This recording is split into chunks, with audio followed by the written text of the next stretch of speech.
Samut-sari ang naging reaksyon ng pagpapalabas ng kunting pasilip sa sparring nila ng former WBO Bantamweight Champion Genriel Casimero kontra po yan mga kakwento sa undefeated Thai boxer na si Chayapong Pongwan Kitikon na may kartada siya na 7 wins at 7 knockouts at sa kasalukuyan mga kakwento ay lumalaban siya sa Super Featherweight Division. Mga kakwento, sa kunting pasilip ng sparring, may mga taong nasihan, may mga nabitin at meron ding nag-alala. Halos ang dahilan ng mga taong nasihan mga kakwento ay kahit kunting pasilip lang sa sparring ay masaya na sila. Sa mga taong nabitin naman ay yung taong nagsasabing bakit hindi pinakita ang talagang bakbakan ng dalawa at may nagsasabi pa na napakaganda daw ang mga footworks dahil halos ang mga nakikita ay ang mga paalang. Siguro naman mga kakwento kung isa po kayo sa mga mahilig sa boxing ay alam niyo na po ang dahilan kung bakit nga ba ganyan na lang po ang ipinakita ng Team Casimero sa pasilip ng sparring nila. Dalawang magkahiwalay kasi na videos ang ipinasilip ng Team Casimero.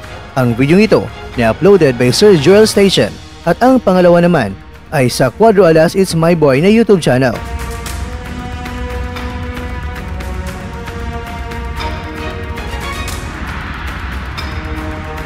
Ito ang video na uploaded ni Sir Joel Station at binanggit niya dito na sa round 1 pa lang ay nakatikim na isang bumabagyong suntok sa katawan na nagpaupo sa undefeated na Thai boxer na anak ng former WBA Super Featherweight Champion na si Sidyut Thong Yudsanan. Ating makikita dito mga kakwento na sobrang malimit lang po talaga ang ipinakita sa video dahil iniingatan po nilang ma-expose o may pakita talaga ang estilo ni Casimero kung paano umatake ng kalaban para hindi masilip ng susunod na makakalaban ni Casimero at yan din ay iniingatan ni Sir Joel Station. Kaya hanggat maaari ay ma-edit niya ang video ng mabuti at mga patikim lang talaga sa bakbakan ang ipapakita niya sa kanyang video.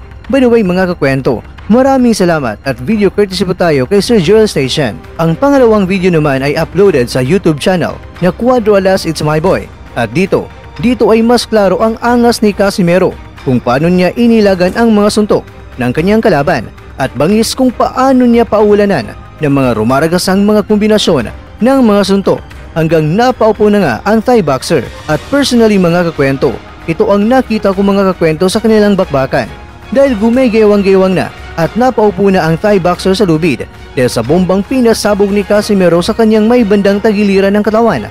Umatras na si Casimero at itinigil na niya na kalabitin ang tornilyo ng kanyang mga atake.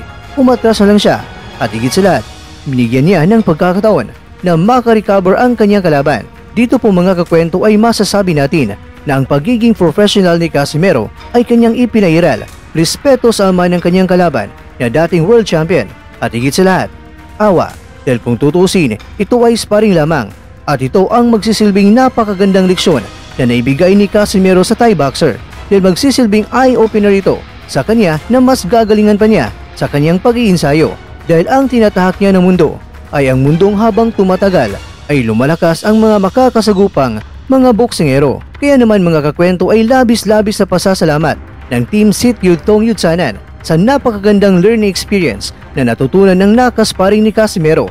At ito ang ating mababasa sa post ng nakasparing ni Casimero gamit ang Facebook account ng kanyang ama. It's an honor to share the ring with you, Genriel Casimero.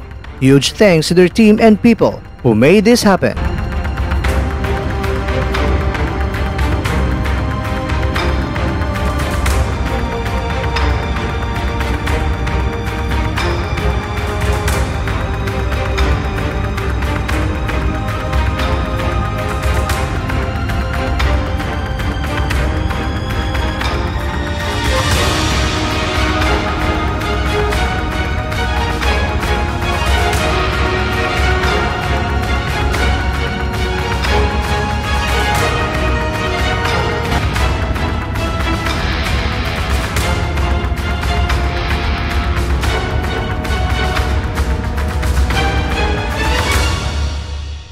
Samantala, sa isang sports news article ng BoxingScene.com na may headline na Isa Cruz coach confident they would beat Lomachenko, knock him out.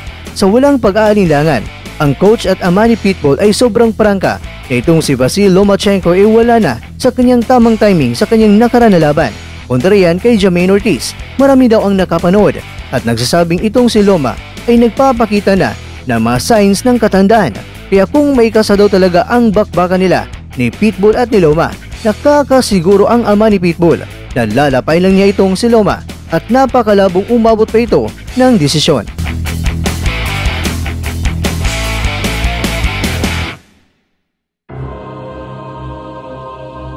Mga kakwento, marami rin ang nag-alala dahil tila ba sinisimula na naman ng Team Casimero ay pinapasilip nila ang kanilang sparring na ginagawa. Pero ganun pa man mga kakwento, itong si Naoya Inoue nga ay nagpakita rin ng pasilip ng kanyang sparring bilang paghahanda niya sa laban nila ni Paul Butler. Pero sana lang talaga hanggang pasilip lang sana ng konti ang gagawin ng Team Casimero dahil mahirap na kamalian lang nila ang inaabangan ng iba at baka magiging dahilan pa na ang laban ay mapupurnada.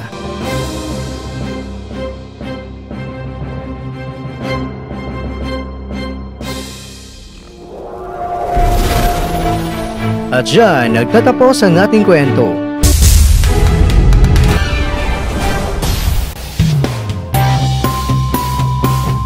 Maraming salamat mga kakwento sa inyong panonood. Pero baka naman mga kakwento ay nagustuhan niyo po ang kwento natin ngayon. Pagka pwede niyo po akong mabigyan dyan ng like. At kung hindi mo pa nagawa ito yaba, gawin mo na. Yo! Cuadro Alas 3-time world champion! So guys, please subscribe. Kwentong di pa naikwento. So ano pa hinintay nyo? Mag-subscribe na! Let's go! Boom! Pero bago tayo magtatapos mga kakwento ay shoutout muna tayo dyan sa ating mga kakwento. Kay kakwentong Mother Father Official, kay kakwentong Jaforms, kay kakwentong Brian Mabuan, kay kakwentong Michael Balagtas. Maraming salamat po kakwento. Kay kakwentong Jason My Friend TV, at kay kakwentong Don Focus. At syempre, ikaw na nanonood ngayon, shoutout sa iyo dyan. Bueno, hanggang dito lang po muna ang ating kwentuhan. At abangan nyo lang po ang ating susunod na video. At dito lang po yan sa isang channel na kung saan maaaring ito yung mga kwentong di pa na kwento sa inyo.